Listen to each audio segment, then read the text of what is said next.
Welcome to the Cold Steel Surgical Podcast with your hosts Amir Farouk and Chad Ball.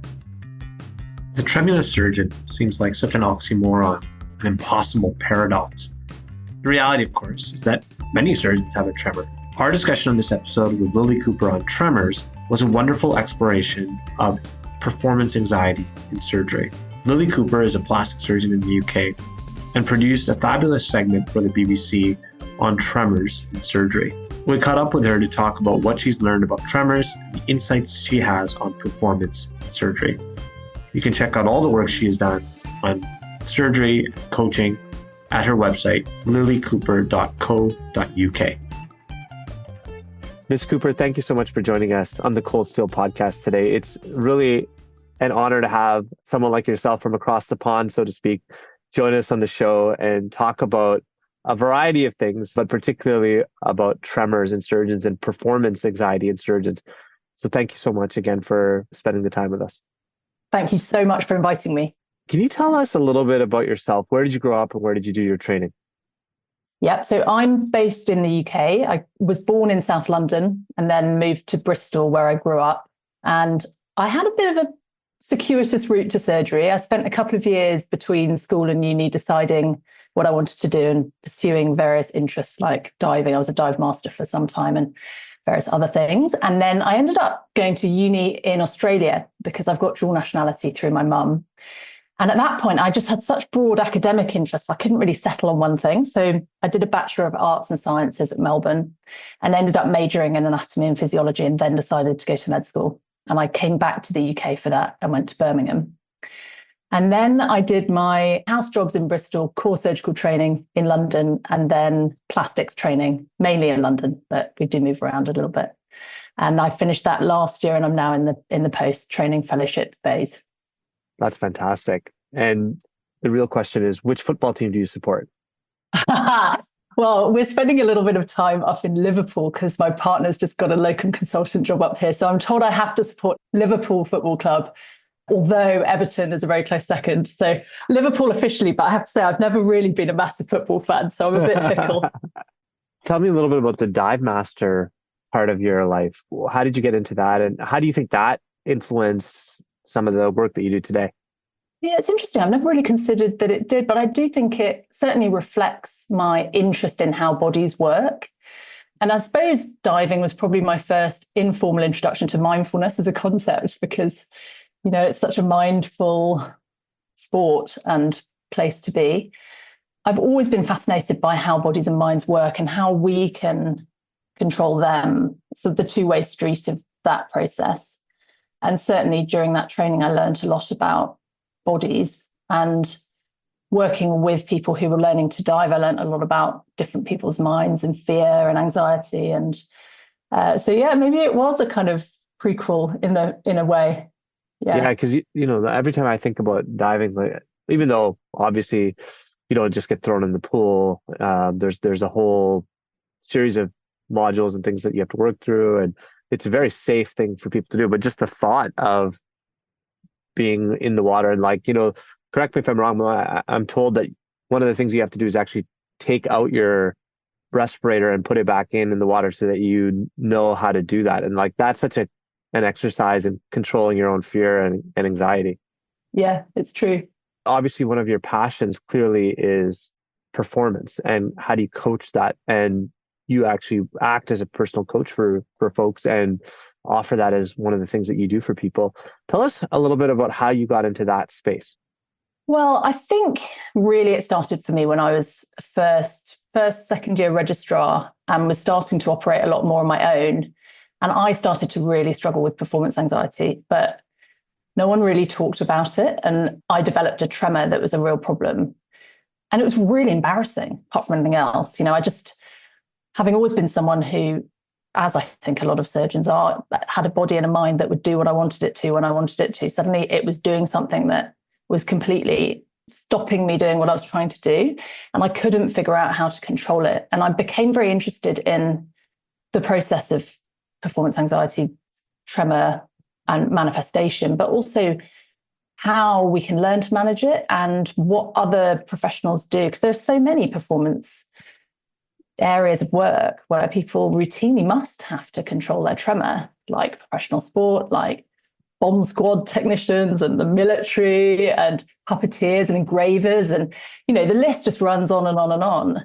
And yet it was something that not only had I not been formally taught, but I saw all over the place. And I had never experienced any kind of discussion around it. So I guess I kind of got interested in it then from that point of view. And then a couple of years later, I developed a new cancer diagnosis and had to have radical chemoradiotherapy during training. And then I became very interested in how, so I was a little bit short on energy for a while. So I became interested in how we could manage ourselves productively and in terms of our energy. And that also included psychology and anxiety and so on, because that is so inefficient.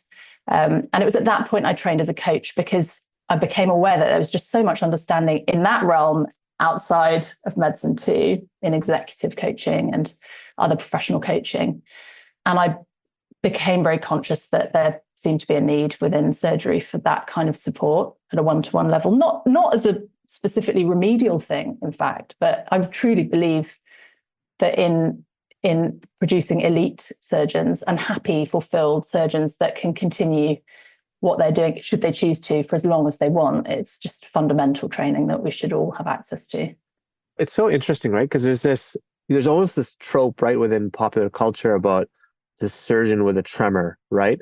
And yet we have done very little as a culture of surgery to actually think about like what drives really powerful performance and good performance. Like, if you go and look in the business literature or athletic literature about performance and mindset and all that kind of stuff, like there you'll just find like loads and loads and loads of material. But within the surgical literature, there's actually very little. Like I actually just did a little prior to this interview, just looked up,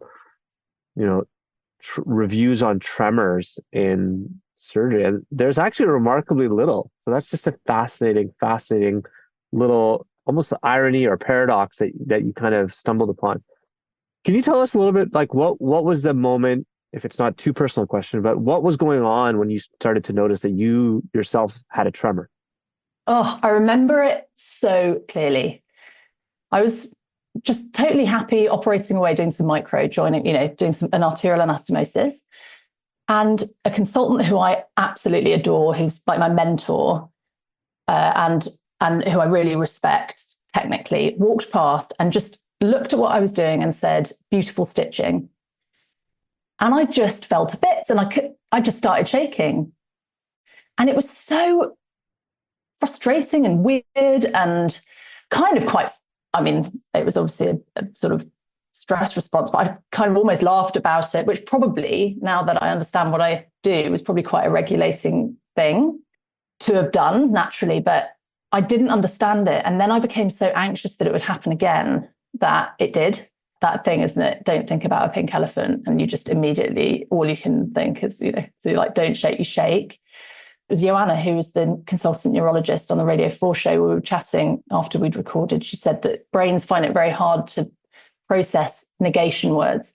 So if you say don't shake, your brain will just sort of pick up shake and can almost take that as an instruction. So it made sense. But as so often happens with physiological arousal, it then pushes you over the edge of the performance curve, out of performing well, suitably nervous, concentrating, prepared, into fear-based anxiety. And as has been reported in the literature, if you are primed to be anxious about something, you're more likely to dip.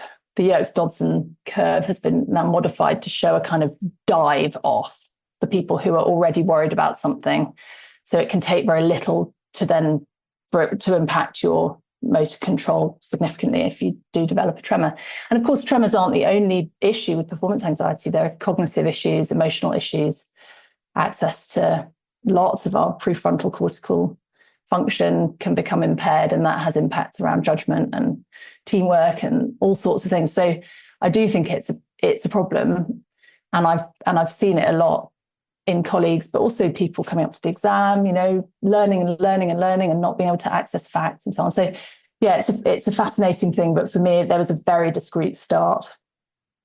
Yeah. In your segment on the BBC, you used Tremors as almost like a little window or a little door into more broadly what drives performance anxiety. What was the curve that you just mentioned? So the Yerkes-Dodson curve is that bell-shaped curve where on one axis you have physiological arousal and on the other you have performance.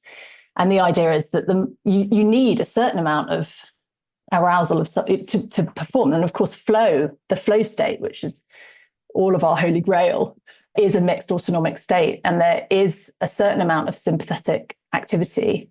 And interestingly, there's a reduction in a small reduction in prefrontal cortical action, I believe, which I think explains that weird loss of sense of self that you get when you just totally lose yourself in the task and time just passes.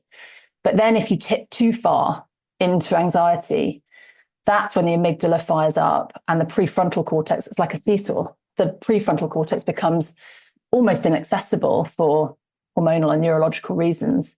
And that's when you really can't access the facts that you know. That's the moment when you walk into a conference and think, oh my gosh, I'm going to forget their name. I'm going to forget their name. And you panic and then you forget their name and then you leave and you're on the bus home and you remember it as soon as you relax, But obviously in the context of surgery, that's a real worry because, we need to have cognitive function just as we need to have somatic control. Right. We can't really wait till you remember how to do the operation on the bus home, right? It has to happen there, right then and there. There's so much I want to delve into, but let me just back up for a second. And can we just define what is a tremor? And does everyone have a tremor? Is there something that defines a tremor that's problematic? Yeah. So tremor is a rhythmic, involuntary movement of a body part. There are lots of causes of tremors, of course. In the context of surgery, yes, because we're all human and alive, we all have a very fine tremor. But what I'm talking about is an enhanced physiologic tremor. And it was fascinating to learn from Joanna why we have them. It's to optimize our muscle function in the context of a sympathetic nervous state because it helps us run faster or fight better. But of course, the emotional stresses that we experience during surgery, we need our bodies to work in different ways. It's not helpful to have that tremor as it would be if we were trying to run away from a tiger. So it becomes problematic when it starts to impact our ability to do the job. And that can be both physical, obviously, if you have a macroscopic tremor, particularly if you're trying to do micro, it's a problem. It's also really distracting because you're conscious of it and you're thinking, oh my God, everyone's looking at me. And we have this attentional control issue when we're stressed, described by Async back in 2007, that essentially says that when you're worried about something, you seek out negative evidence to support the fact you're unsafe because we're evolved to survive. And the fascinating thing about humans is that our social status really is a matter of life and death as far as we see it. If you cast your mind back to the conditions for which we're evolved to live, where we lived in small communities in exposed environmental conditions, if you weren't part of the gang, your chances of survival were much less, certainly of living efficiently, if you couldn't share cooking and gathering food and bringing up your young and dealing with predators and environmental hazards and so on. So if we sense any sort of status threat, it's a real anxiety-provoking thing for us.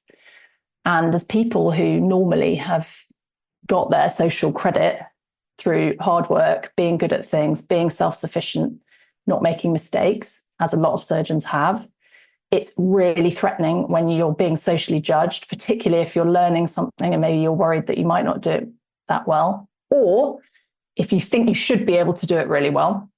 So there's an interesting thing where a lot of people get performance anxiety doing simple things because they're like, imagine if I was seen to not be able to do this thing, or operating in front of juniors, right? Anything where you think you might lose your social safety, then it acts as a threat and it stimulates a sympathetic response. And then if you are someone who develops a tremor in that context and you're not taking a beta blocker, and you haven't developed ways to manage that anxiety or that tremor, then it's a self-fulfilling prophecy.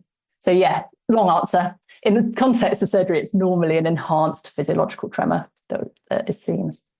That's so beautiful in a way. Like human beings are such beautiful, fragile, but yet superb creatures, right? Like, and I love this idea that your social standing is a matter of life and death. And it is so true. Like it makes your heart pound just like you're being chased like by a tiger. I was going to ask you all these questions about what seems to cause tremors, like caffeine or sleep deprivation. Maybe it's worth taking 2 seconds to talk about some very basic things, because I really want to delve deep with you about the performance side of things. In the course of doing research for your segment, did you learn anything about specific physical things like caffeine, sleep deprivation, or ergonomics that affects folks and causes them to have a tremor? Yeah, for sure. So if we're talking about an enhanced physiological tremor, and we accept that it's sympathetic activation that makes it worse, basically any stressor will make it worse. So there are sort of lifestyle, for the sake of argument, and then psychological stressors. So lifestyle-based ones, sleep deprivation is a stressed state. So is hypoglycemia or fasting. Caffeine stimulates the sympathetic nervous system. So any of those things will cause an increased level of circulating catecholamines, cortisol. But then there are the psychological stresses too. So these are like, as we've talked about before, senses of threat because of social judgment or because of fear of consequence. And a lot of that is around how we criticize ourselves. And there are some really interesting techniques that help us to label that influence.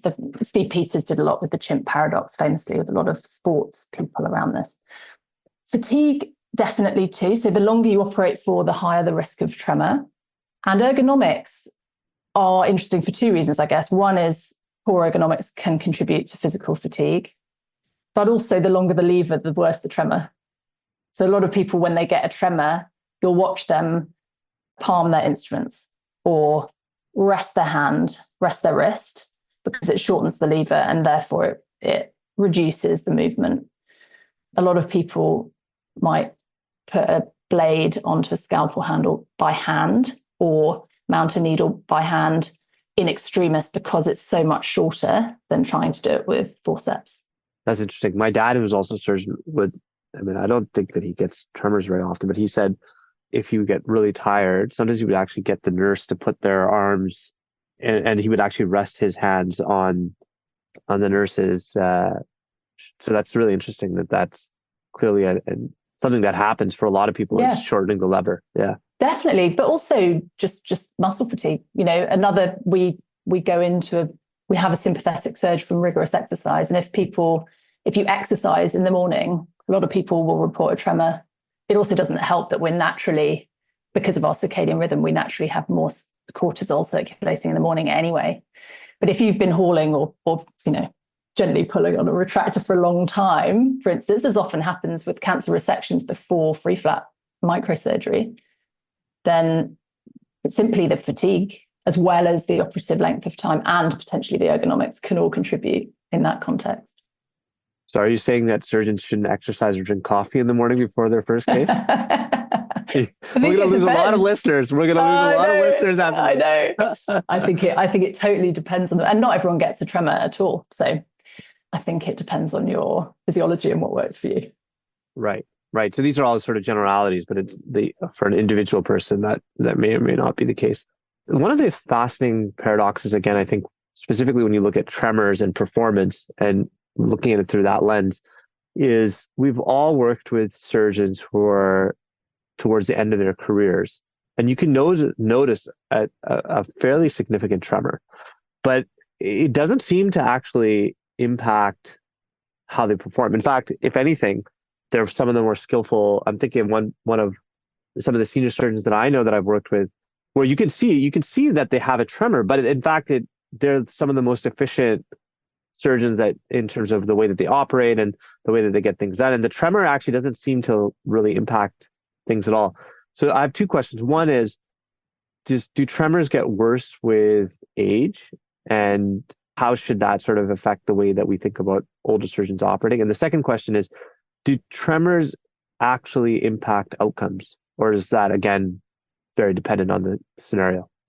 So the answer to both questions is I don't know for sure, but I'm very happy to share my view. So tremors and age, I think, are interesting. And again, Joanna talked about how when you look at a novice surgeon, they often have a tremor, partly because they might be nervous and partly because they're clumsy, because they're learning, they're like new skills. And so their muscles might fatigue quicker, just like if you're learning any sport or whatever, and your legs are wobbling away after 10 burpees the first time and you can do 100 in 2 weeks or whatever. And then she said that she would expect the tremor to decrease with experience because both the fear and the muscle memory will improve. Logically, as people get older, they have more risk of developing pathology that might result in a tremor. And there may be other aspects like muscle strength, for instance, that could logically have an impact. But on the other hand, the experience will massively have increased. And also a lot of surgeons change their practice towards the end of their career, which may mean that you can't directly compare. So I don't know. I mean, anecdotally, yes, they increase, but I don't know whether that's backed up by, in fact, I know that it's quite a moot point in the literature. Do tremors affect outcomes? Again, I think it's really hard to know because as you've identified, there aren't very many studies that describe the incidence of tremors in the literature, nor the outcomes of them. In my experience, I found it harder to operate. I've never had to down tools, but I definitely think it made it harder. And the study which James mentioned in the Radio 4 show, which was a survey of over 600 UK surgeons, over 50% of whom were consultants. So 86% of them had experienced performance anxiety. Tremors weren't specifically discussed, but I guess we can assume that as a manifestation of that, a proportion will have experienced tremors. And I think 65% felt that it negatively impacted their outcomes. Again, we know that there are multiple aspects to performance anxiety, so I don't think you can draw a direct conclusion from that, but I think it's likely. The other thing that I wonder, just while I'm talking, with regard to someone who knows they're very experienced, is very comfortable with their practice, and I don't know, maybe with themselves.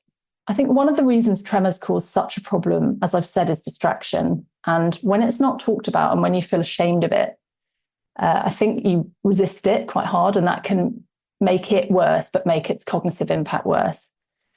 And anxiety doesn't necessarily affect the ability to do the operation, but I do think it can affect the efficiency of operations because your judgment can be affected by it, or because all of your bandwidth is not focused, or because you can't access a flow state or whatever.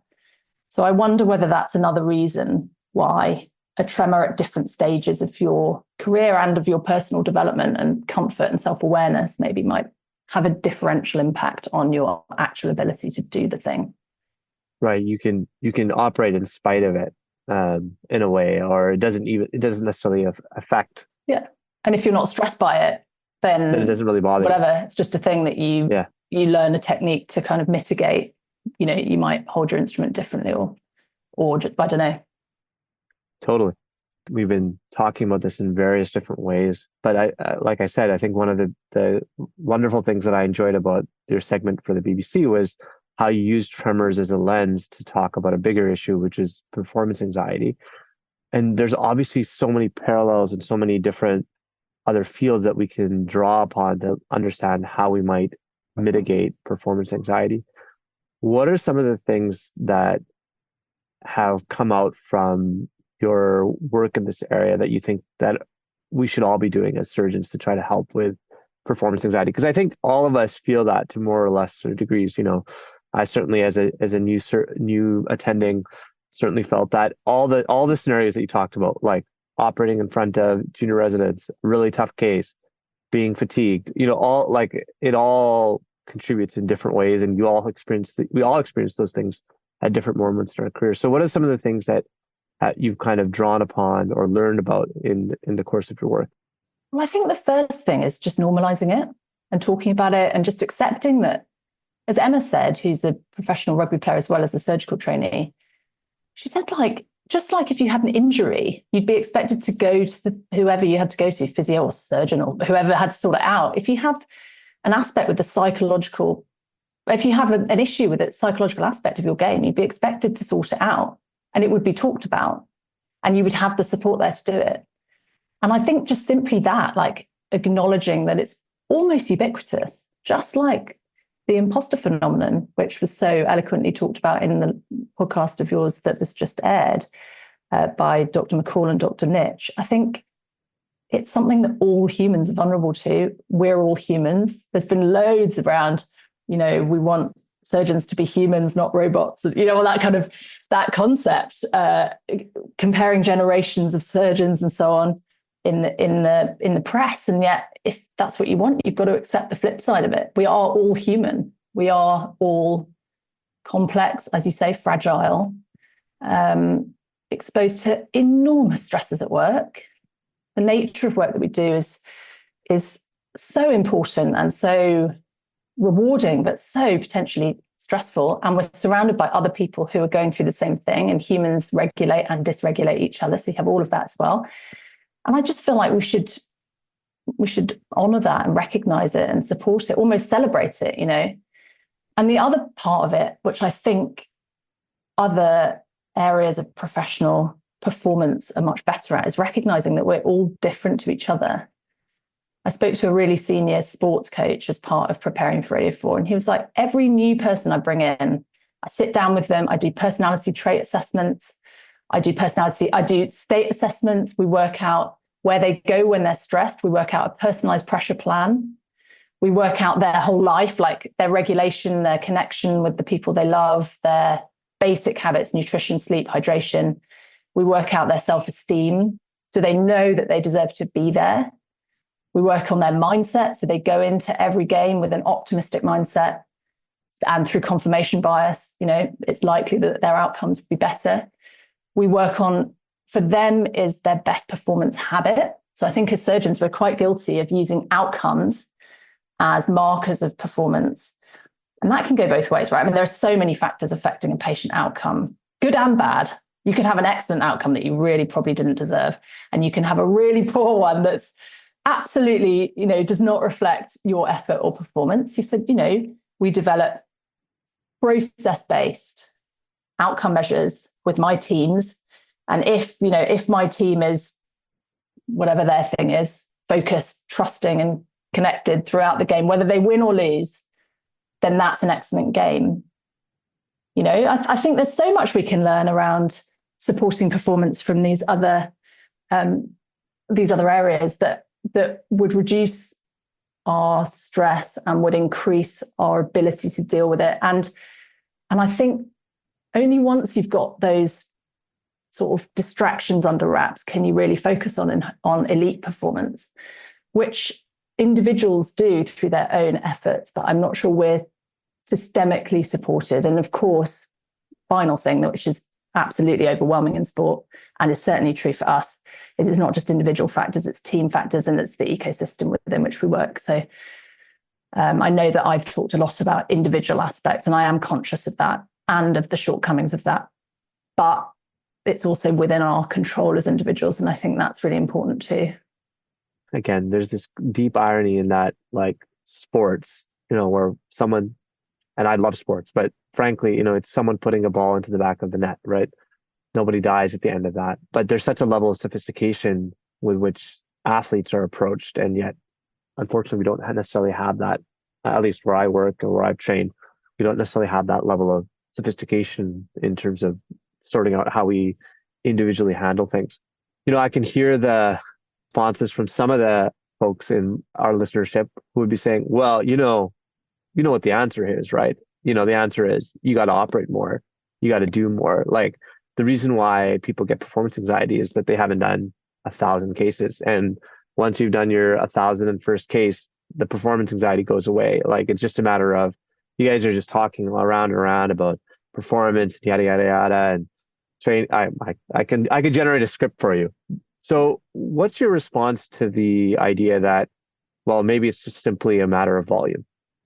Yeah, well, of course, volume helps. And a lot of surgeons who I've spoken to who've experienced performance anxiety have just beasted through it by doing loads of cases. And that's great if you have the luxury of loads of cases. It's also potentially a source of distress. I have absolutely no argument against that. I do think experience, in my experience anyway, and then, I'm not a psychologist, but in principle should help. But why wouldn't you optimize what you can to make the most of the human experience in that time to prevent rather than cure? Because undoubtedly there are people who don't get through their performance anxiety through volume and leave, or make personal compromises on what they're willing to professionally address. And I also think there's an element of inequality in that. Not everyone's working pattern can support huge volume. I think personally that's a shame if people feel excluded because they can't get massive volume very fast. I'm not sure if that really answers your question. At the end of every one of those volume of operations is a patient. And I believe that if there's anything we can do to improve their experience and improve the personal experience of the operator and the team around them, and it's possible, and it is possible, and there's a huge understanding around it, then why wouldn't we?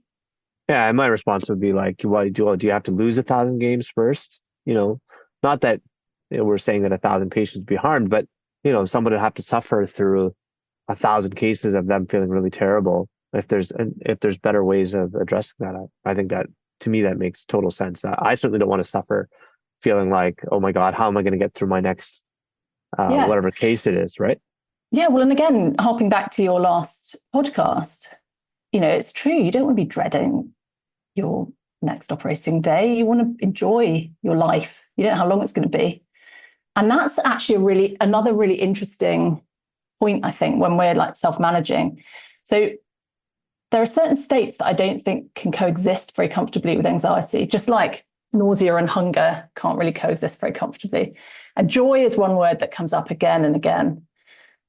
Joy and peace and humor and connection with other people. All of those things, I think, are very difficult to do they're often the first things to go when you start getting anxious. And I think there's it's a really interesting mental shift. If you can work out what your incompatible state is with anxiety, that's a really cool tool to try to get yourself back up over the top of the performance curve. Sorry, it's a little bit out of context, but it just popped into my mind when you mentioned that then. I couldn't agree with you more. And I kind of wanted to touch on this little bit about flow for a second, because we've been talking a lot about, what it's like to be anxious or to have a tremor or, that side of things.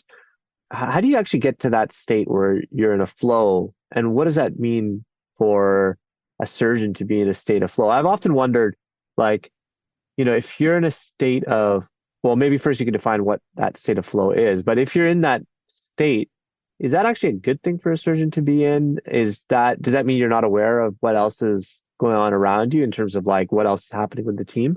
Can you talk a little bit about flow and how it pertains to surgery? Absolutely. And again, this is very much my own opinion. I'm not an academic in this area, but so what I understand about flow is that it's this interesting sort of mixed autonomic experience where you need to be suitably engaged and challenged by the situation, but also feel comfortable within it and safe within it. So it's like a blend of safety and comfort and familiarity, but then being pushed or operating in front of someone you're a bit sort of nervous about operating in front of. As I said before, you get this interesting loss of concept of self and time. And I know what you mean when you say, is that therefore bad for, peripheral awareness within surgery? At any point, we're on a spectrum. It's not really like a switch where you're suddenly totally lost in everything all the time.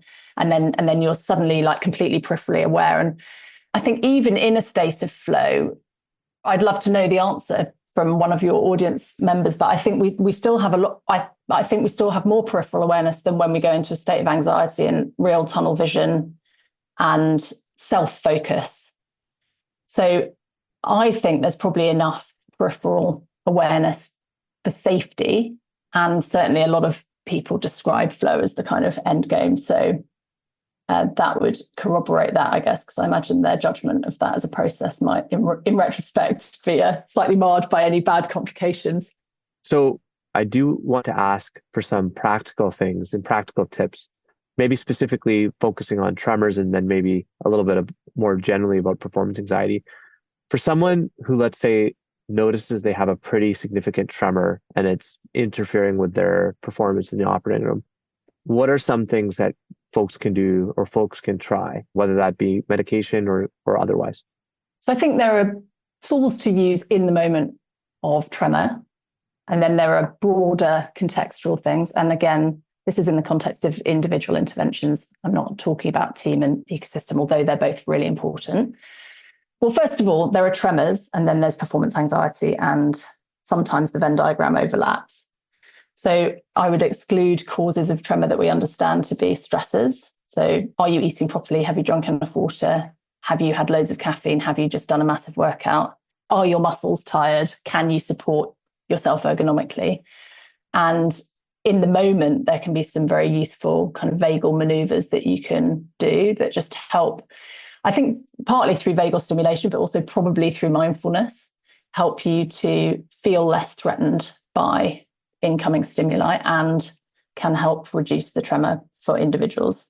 So things like exhale emphasized slower breath patterns, particularly if there's a moment where you have to do something like cut a stitch, it can be helpful to, Andrew Huberman talks about the physiological sigh, a double intake of breath and then a slow exhale as you cut the stitch. And I think, as I said, I think that's partly potentially vagal, but also you're just focusing on something else. So you become less anxious in that moment. Opening your posture. So a sympathetic state is a state of tension. That's the point of it, kind of, to put you into action. So physically relaxing, grounding and standing in a relaxed way on both feet with an open posture can help to reduce, opening your posture can help reduce cortisol levels. And then the subsequent tremor, which is, of course, in that context, a symptom. And then I think it's really important to do some self-management away from that situation. Start to understand what you criticize yourself for, the triggers that set you off. There are lots of CBT techniques that are really useful to learn to label emotions and thoughts, affect labeling techniques that decrease our cognitive experience of those emotions and thoughts significantly. So decreasing stresses, decreasing negative self-talk, and also increasing positive self-talk. So working on self-esteem, working on optimistic mindsets, and developing those subtle incompatibilities with anxiety, whatever they are for you. For me, it's physical relaxation, and smiling is a really powerful tool for me personally, but everyone's different. And that's something that it can be really helpful to talk to either a therapist or a coach about and work on and develop your own techniques around. Those are some fabulous tips. And we actually had a psychologist on the podcast as well, talk a little bit about CBT. So really resonate with a lot of the things that you're talking about, because really so many of these things are within our funny, complicated, beautiful minds that human beings have.